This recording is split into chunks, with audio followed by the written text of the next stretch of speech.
নমস্কার প্রিয় বন্ধুরা, welcome back to my channel Champa রান্নাঘর। আজ আমি আপনাদের সঙ্গে শেয়ার করব ইনস্ট্যান্ট কেক রেসিপি। কেক খাওয়ার জন্যে এখন কিন্তু আর ঘন্টার পর ঘন্টা অপেক্ষা করতে হবে না। মাত্র 10 মিনিটের মধ্যে কেক একদম রেডি হয়ে যাবে। একদম মিনি কেক, দেখতে যতটা দুর্দান্ত, খেতেও ততটা টেস্টি, জালিদার। আর আপনারা নিশ্চয়ই দেখে বুঝতে পারছেন কতটা সুন্দর হয়েছে কেকগুলো।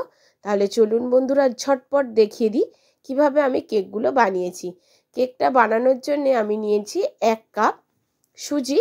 মিক্সির জারে আমি দিয়ে দিলাম। ওই কাপেরই হাফ কাপের কম নিয়েছি চিনি।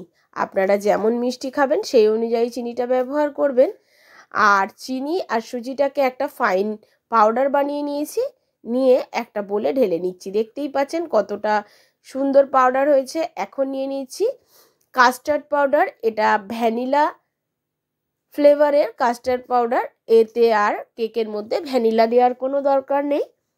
এখন এর মধ্যে দিয়ে দিচ্ছি পরিমাণ মতো লবণ। দিয়ে দেব এখানে মেল্টেড বাটার। আপনারা চাইলে ঘিও দিতে পারেন বা নর্মাল সাদা তেলটাও ব্যবহার করতে পারেন। আমি এখানে বাটার দিয়েছি যেহেতু বাচ্চারা খাবে। আর এটা কিন্তু বাচ্চাদের টিফিনের পক্ষে খুবই উপযোগী, খুবই ঝটপট চটজলদি হয়ে যায়। খুব ভালো করে বাটারটাকে আমি মিশিয়ে নেব ওই কাস্টার্ড পাউডার আর সুজি আর চিনির মধ্যে। খুব ভালো করে এটাকে মিশিয়ে ফেলতে হবে। মেশানোর পরে এখানে নর্মাল টেম্পারেচারের দুধ দিতে হবে, লিকুইড দুধ। আপনারা চাইলে এর মধ্যে পাউডার মিল্কও অ্যাড করতে পারেন। তো আমি এখানে পাউডার মিল্কটা ব্যবহার করিনি। আর এর মধ্যে লিকুইড দুধ দিয়ে খুব ভালো করে ঠিক এইরকমভাবে আমি মিশিয়ে নিচ্ছি বন্ধুরা। আর এটা একটা ঘন ব্যাটার তৈরি করতে হবে, পাতলা ব্যাটার কিন্তু হবে না। প্লিজ বন্ধুরা প্রথম থেকে শেষ পর্যন্ত ভিডিওটি দেখবেন, প্রত্যেকটা স্টেপ খুব ভালো করে ফলো করবেন, তাহলে আমার থেকেও ভালো আপনাদের কেকগুলো তৈরি হবে। আর দেখুন 5 মিনিট মতো সুজিটাকে আমি ঢাকা দিয়ে রেখেছিলাম, যেহেতু সুজি ফোলে সেজন্য 5 মিনিট মতো ঢাকা দেওয়ার পরে দেখুন কতটা ঘন হয়ে গেছে। তো আবারও একটু দুধ দেব, দিয়ে আর একটু পাতলা ব্যাটার তৈরি করে নেব, কারণ এতটা ঘন ব্যাটার আমার কেক তৈরির জন্য লাগবে না। আর দুধটা দিয়ে খুব ভালো করে মিশিয়ে নিয়েছি। এখন আমি এর মধ্যে দিয়ে দেব বেকিং পাউডার আর বেকিং সোডা। প্লিজ বন্ধুরা, প্লিজ প্লিজ আমাকে সাপোর্ট করবেন, পাশে থাকবেন। আর আপনাদের একটা লাইক, একটা শেয়ার, একটা সাবস্ক্রাইব আমাকে নতুন নতুন ভিডিও তৈরি করার উৎসাহ দেয়। প্লিজ আমাকে সাপোর্ট করবেন আর পাশে থাকবেন বন্ধুরা। আর আজকের ভিডিওটি আপনাদের কেমন লাগছে অবশ্যই কিন্তু একটা কমেন্টের মাধ্যমে জানাবেন। আমি খুব সহজ সরলভাবে আজকের রেসিপিটি আপনাদের সঙ্গে তুলে ধরলাম। খুবই চটজলদি আর ঝটপট কিন্তু এই কেকগুলো একদমই বানিয়ে নেওয়া যায়। 1 চামচ দিয়ে দিয়েছি বেকিং পাউডার, আর 1 চামচের 4 ভাগের 1 ভাগ দিয়ে দিয়েছি বেকিং সোডা। এখন একটু অল্প করে দুধ নিয়ে সোডার উপরে দিয়ে আমি খুব ভালো করে আবারও বেকিং পাউডার আর সোডাটাকে মিশিয়ে ফেলবো।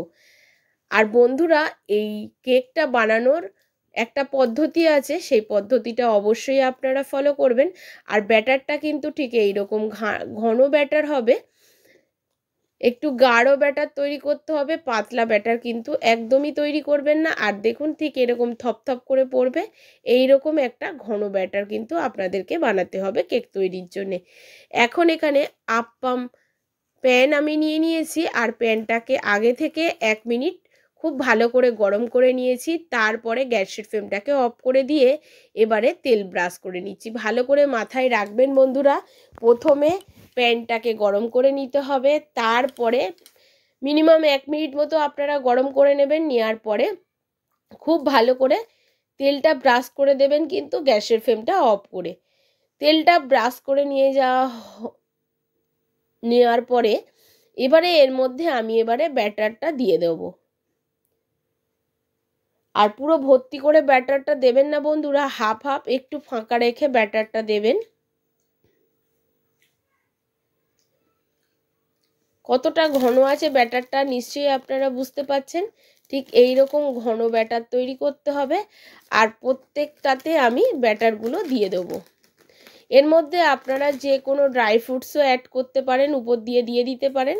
তো আমি দেখতে সুন্দর হওয়ার জন্য একটু টুটি ফুটি এর মধ্যে দিয়ে দেবো। আর সত্যি বলছি বন্ধুরা, ভিতর দিয়ে যতটা জালিদার আর উপর দিয়ে ততটাই ক্রিস্পি হয়, ভেতরটা ততটাই নরম হয়। খেতে কিন্তু দুর্দান্ত লাগে, একদম আইডিয়াল কেক। আর উপর দিয়ে কিছু টুটি ফুটি আমি দিয়ে দিচ্ছি। আপনারা চাইলে যে কোনো ড্রাই ফ্রুটস এখানে অ্যাড করতে পারেন। এইবারে এটাকে ঢাকা চাপা দিয়ে রাখবো মাত্র 5 মিনিট। আর লো ফ্লেমে কিন্তু করবেন, হাই ফ্লেমে করলে কিন্তু কেক একদমই ভালো হবে না।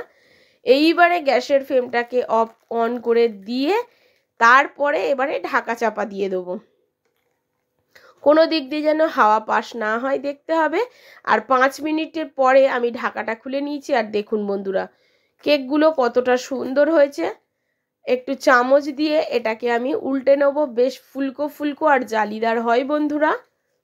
মাত্র 5 মিনিটেই কিন্তু কেকটা একদমই রেডি হয়ে যায়। আপনারা না বানালে বুঝতে পারবেন না এটা ঠিক কতটা সময় লাগে। পেছনটা ঠিক যতটা সুন্দর কালার এসছে আর উপরটাও ঠিক ততটা সুন্দর কালার আনার জন্যে একটুখানি করে চামচ দিয়ে উল্টে দিচ্ছি। প্রত্যেকগুলোকে এইরকমভাবে উল্টে দিতে হবে। আবারও 1 মিনিট মতো উল্টে এরকমভাবে রেখে দেবো। কোনো রকম ঢাকা চাপা দেওয়ার দরকার নেই, তাহলে কিন্তু বন্ধুরা পুড়ে যাবে। অবশ্যই প্রত্যেকটা স্টেপ ভালো করে ফলো করবেন। প্রত্যেক কথাগুলো খুব ভালো করে শুনে নিয়ে তবেই কিন্তু আপনারা এই কেকটা বানাতে যাবেন। তাহলে কিন্তু আপনাদের কেক বানানো একদম পারফেক্ট হবে, নাহলে কিন্তু একদমই ভালো হবে না। আর দেখুন বন্ধুরা, কালারটা দেখুন, বাইরেটা যত সুন্দর কালার হয়েছে পেছনটাও ঠিক ততটাই সুন্দর কালার এসছে। আপনারা নিশ্চয়ই বুঝতে পারছেন যে কত সুন্দর ফুলকো আর কত দুর্দান্ত কালার এসছে। একটা আপনাদের সামনে দিয়ে দেখিয়ে দিচ্ছি কত সুন্দর জালিদার হয়েছে দেখুন বন্ধুরা। আর এটা বাইরেটা ততটাই ক্রিস্পি আর ভিতরটা ততটাই সফট। একটুখানি চাপ দিলে কিন্তু বন্ধুরা একদম গুঁড়ো গুঁড়ো হয়ে যাবে আর মুখে দিলে পুরো মিলিয়ে যাবে। চা বসানোর আগেই কিন্তু, চা হওয়ার আগে আপনাদের কিন্তু পিঠেটা কেকটা কিন্তু একেবারে রেডি হয়ে যাবে। আশা করছি আমার আজকের রেসিপি আপনাদের ভালো লেগেছে। নমস্কার।